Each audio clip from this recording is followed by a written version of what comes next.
I'm David Derrick. I had a story for an upcoming feature film at Walt Disney Animation Studios. Today I'm going to teach you how to draw an elephant. When you're done, I want you to share your drawing with your neighbors by putting it up in the window for people to see, the balcony, your front door, the mailbox, wherever, to participate in National Geographic's Earth Day Neighborhood Safari.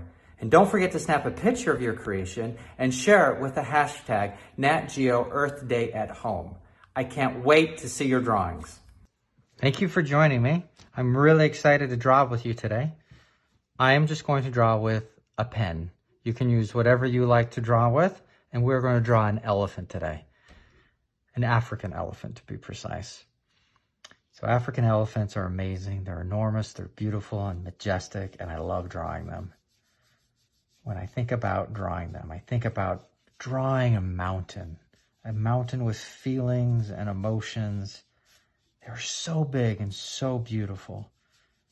Now, an African elephant will have a hump right on its shoulder, and then it will kind of have what some people describe as a saddleback, where it kind of dips and goes down. And then you'll have a big pelvis here, and then a big stomach. And I'll kind of draw in kind of a big round shape. And then on the other side of the stomach, you'll have, and the thing that's great about drawing elephants is you can be scribbly because they're so wrinkly, it'll look like you planned it from the start. So don't be afraid. Your drawings they will look better if you have more lines in them, I think.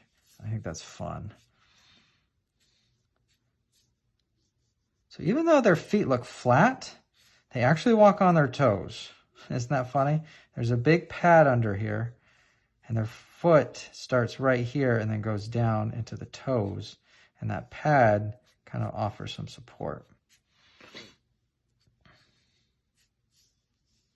I'm drawing the other one.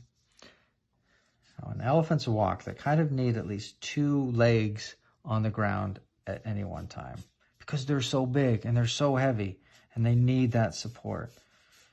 They are, after all, the largest land animal. So now I'm kind of roughing in where those front legs will go. Again, when you're drawing an elephant, have fun. Be loose and think about just the masses and the wrinkles and have fun with it.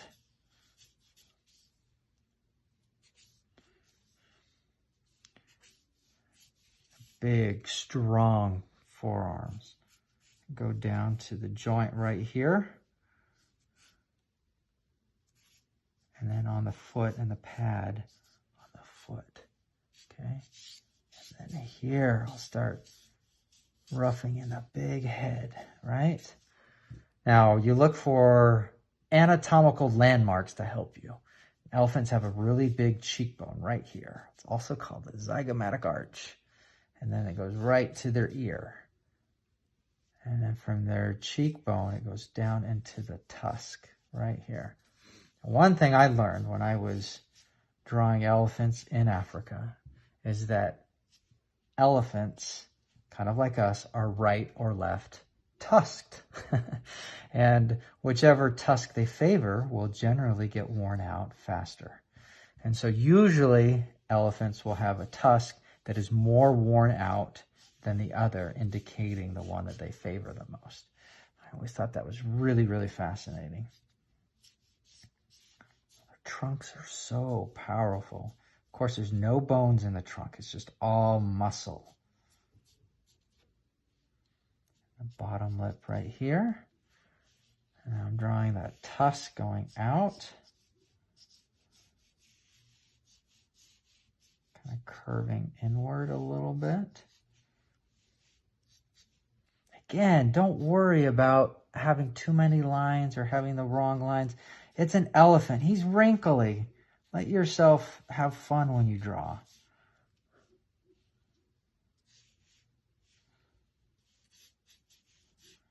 And then the ears, just kind of loose, thin skin.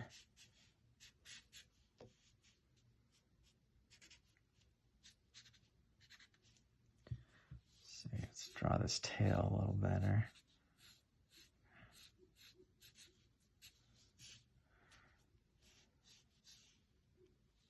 So the way I drew it, it's hard to see that other tusk, but let's draw it in there anyway. Now sometimes their tusks will kind of be symmetrical, but other times not. And it can kind of be fun when they're not, because you can get kind of a different shape.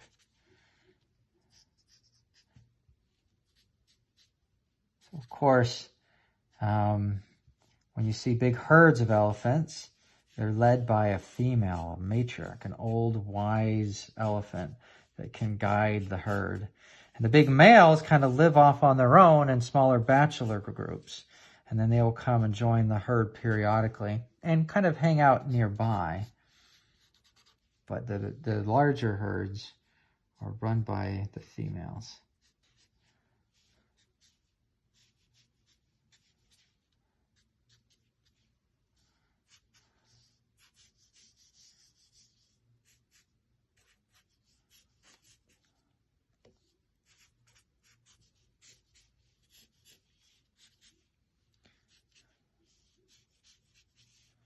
Again, use extra lines. Don't worry about it. Have fun. Try to make this elephant feel wrinkled.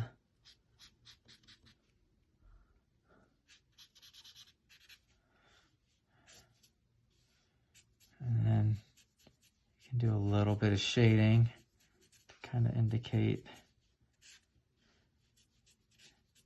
certain things when you need. And then if you want, just for fun and good measure, if you have watercolor or crayons, you can add a little bit of color. Now elephants are kind of gray, but they're also kind of the color of whatever the ground is. So if the earth around them is red, your elephants will be reddish. Or if the mud is gray or brown, that's kind of the color they'll be, because they roll around and they spend a lot of time bathing in the mud. So I'm just gonna put kind of a light, kind of bluish wash over this elephant, just to give him a little bit of color.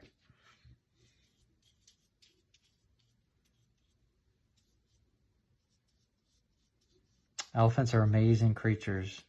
They're so smart, so beautiful, and sensitive to one another. They're definitely animals that deserve our respect and protection.